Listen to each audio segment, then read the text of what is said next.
Georgia's President Salome Zourabichvili has rejected the results of this weekend's parliamentary elections and accused Russia of interference in Georgia's political process. The ruling pro-Moscow Georgian Dream party was declared the winner by election authorities with nearly 54% of the vote. Opposition parties and the president are urging Georgians to protest. The EU, US and election observers have called for an investigation into alleged irregularities. In a show of unity, opposition parties joined the Georgian president as she addressed the nation. President Zourabichvili said she refused to recognize the official results of the election. I am saying it here today. As the only remaining independent institution in this state, I do not recognise this election. I invite every one of you tomorrow evening at 7 p.m. to protest in central Tbilisi. International observers say the election was marred by pressure on voters and say they observed a wide range of violations at polling stations across the country. Our European Parliament teams witnessed in some precincts high tension, confusion and chaos. In one case, ballot box stuffing, physical assault on observers attempting to report on violations, observer and media removal from polling stations, tearing up observers' complaints, intimidation of voters inside and outside of polling stations. Some incidents were caught on video, like violence outside polling stations and the stuffing of ballot boxes inside. This video shows scuffles outside a campaign office of the United National Movement, Georgia's main opposition force. The party say dozens of men tried to storm its headquarters, later driving off in cars bearing flags of the ruling Georgian Dream party. The Georgian Dream party said there had been some flaws in the election, but denied any widespread violations. Flaws always accompany any election, but overall, what was crucial and fundamental is that the legitimacy of these elections was recognized, including through the terms used by the observers.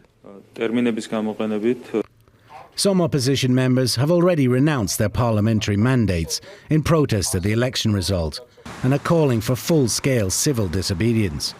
Georgia faces an uncertain future.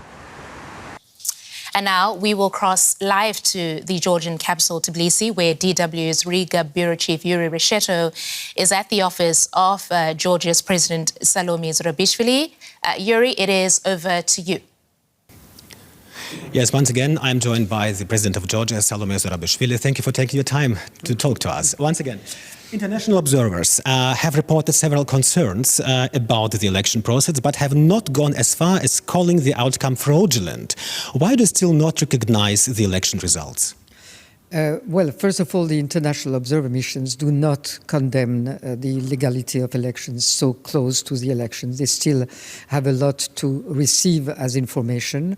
Our own local observers have been very clear about the amount of incidents and the information I have received about the sophistication and the numerous forms of frauds that have been used drives me to have made the declaration that I made yesterday, because the results go against the long trend of all the opinion polls that we've had in this country, especially since the Russian law and the protests on the streets that show that the population wants to keep its European path and was supporting the pro-European forces.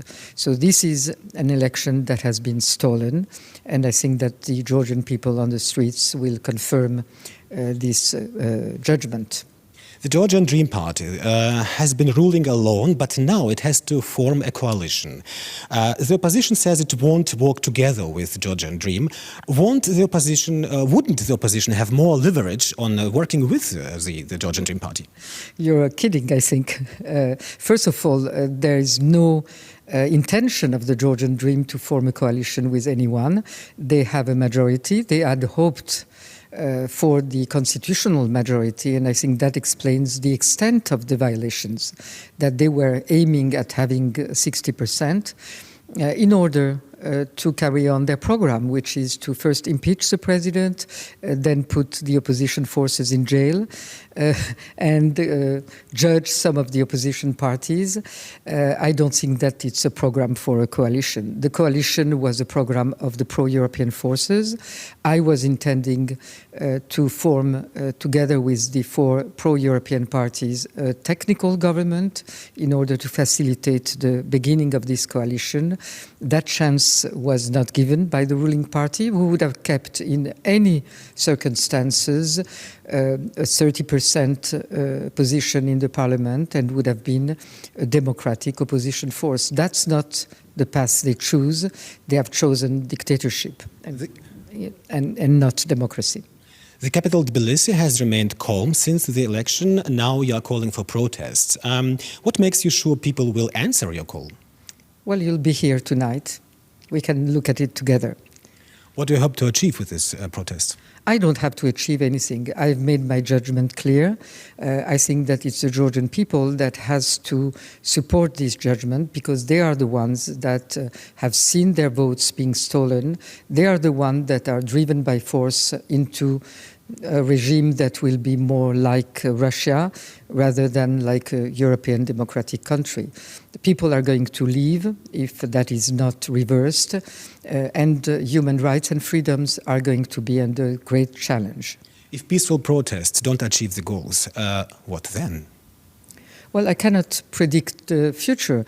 I think that you do not always start protests, and especially peaceful, as it's the case in this country, with being sure that you're going to achieve your aim. I think there are many different strategies. I think political parties are thinking about asking for renewed elections, and probably with the support of our European partners, so that we are sure that they are transparent and fair. They're also gathering more analysis of what has happened in order to really bring the testimonies in shape. So political parties will have to devise a strategy. I'm here to be as long as I can, because that might not be forever, but to be the one independent institution in this country that will, to the end, fight this path towards dictatorship. The ruling party positions itself as the only force that can keep the peace with Russia. That's important to many Georgians who want to prevent a war like in Ukraine. What would you say to those people? I would say to those people that there is no Georgian that wants a war, because we have known more than one war, not only with Russia, but essentially the last 2 centuries with Russia. So that's a common concern, I would say, of the whole population. But we also know that the only country that can start war is Russia, and that the only thing that can protect this country from war is internal stability, its democracy, and its path towards Europe. What's at stake for Georgia right now? Its future. And what do you expect from the EU in this situation? What specific steps do you want to see from Brussels, Madam President? I think Brussels has to be very clear, as it was after the Russian law, about what it was asking from this government to deliver, the recommendations that were made by the European Commission, the rejection of all the Russian laws, and to hold free and fair elections. I think the government has not delivered on any of these promises, or not promises, and as on the contrary, as a electoral promised to arrest opposition leaders, to constrain the civil society, and to put under control the media.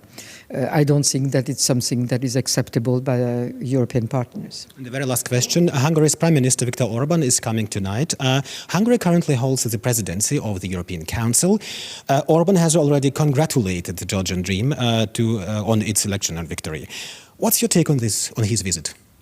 I don't think he has any mandate from the European Union, and I think that it's very clear for the Georgian population that is very politically aware that if he comes, he only comes as a friend of the current ruling majority in a new attempt to psychologically impress the population. But we are more resilient than that. Salome Zourabichvili, the President of Georgia. Thank you very much, Madam President. Thank you.